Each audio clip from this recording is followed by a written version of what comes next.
Ryan Pinder here from the Abbotsford Heat, pleased to be joined by head coach Troy Ward. And, well, the road's been awfully kind to the Abbotsford Heat, but also around the AHL. What's it like as a coach on the road versus at home? What are the challenges? Well, the challenges are, you deal with, for sure, us up here. I mean, we deal with time zone changes and we deal with long plane rides and, things like that. But that's maybe the challenge. The good part about the road for me is that it allows us to play simple. It allows us to be a simple in terms of what we do on a daily basis. We don't have family, we don't have girlfriends. Not that we should be all for those things in life. It just allows us to get on the road and kind of focus on what we do. But our challenges are definitely the time zone changes and the distance we travel. A lot of teams have had more success on the road than they've had at home. Can you explain that with that same sort of explanation, that things are just simpler and there's more rhythm on the road? Yeah, and I also think it a little bit depends on the team, Ryan. It coincides with the age of the team.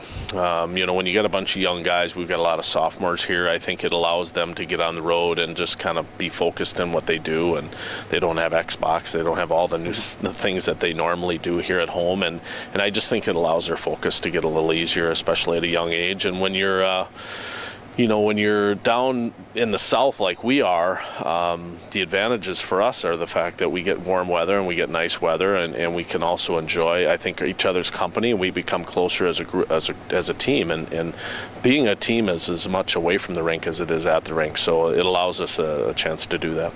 So your club just returned from the season-long road trip, 7 games over 10 nights, 14 days away from Abbotsford. You've got the most number of road wins in the league. The challenges on the road, I mean, you don't get the first change. You got to react to that. You're in hostile territory. But do you like a long trip early in the season for that bonding that you just sort of spoke about? Yeah, I do, and we've had a couple of them now. We've had a little short stint out where we were gone for 10, and then we were gone for 14, and plus we started the year on the road for even just a quick 2. So these repetitions that we've had on the road have allowed us, I think, to kind of fall into place a little bit with our game, a little bit in how we want to manage the game on the road, and we do manage a different game on the road, as you mentioned. We don't have last change, hostile environments, tough buildings to play in, and we got obviously a tough division to play in. Just talking about Leland Irving before we get to that ultra-tough West Division, named Player of the Week on November 21st. What has he provided your club, and how key is he to club success?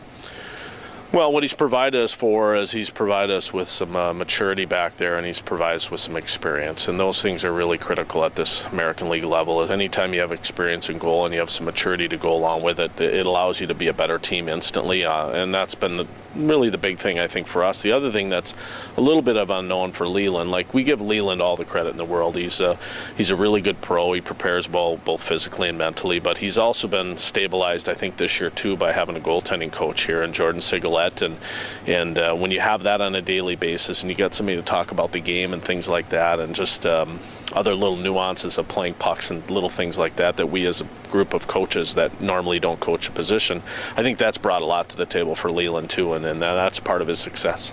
Second Player of the Week, I'm sure the team takes a lot of credit, not just an individual award, as it sort of might indicate when you read a press release, right? Yeah, it's how we announce it here. We announce it as a team award. Obviously, a lot of the accolades go to Leland himself and Chris Kalanos, who had it earlier in the year, but we also all understand that we're only as good as our teammates, and we get some prizes along the way if we're a good team, and we've been allowed to do that so far. But I think we play fairly well in front of Leland. Obviously, he made on this trip some huge saves. I'm not going to underscore that, but we do play a team game, and he's part of that team. What do you make of the West Division? 3 of the top 4 winning percentages in the conference in the West Division in Houston, your club, as well as Oklahoma City. Well, it's a great division, and I welcome it because it prepares not only us for short-term but long-term, and it prepares our guys to play in the National Hockey League. And the more talent you can play against and the better teams, the better off you are in your development. So I'm excited about the division we're in because I think it makes us be a good hockey team every night. Coach, pleasure as always. We'll do this again next week here when we're at home, or when we are back home, I guess 2 weeks from now. So thanks for your time, and for more on the Abbotsford Heat, check out Heat Hub. Follow us on Twitter. We've also got the Facebook page as well.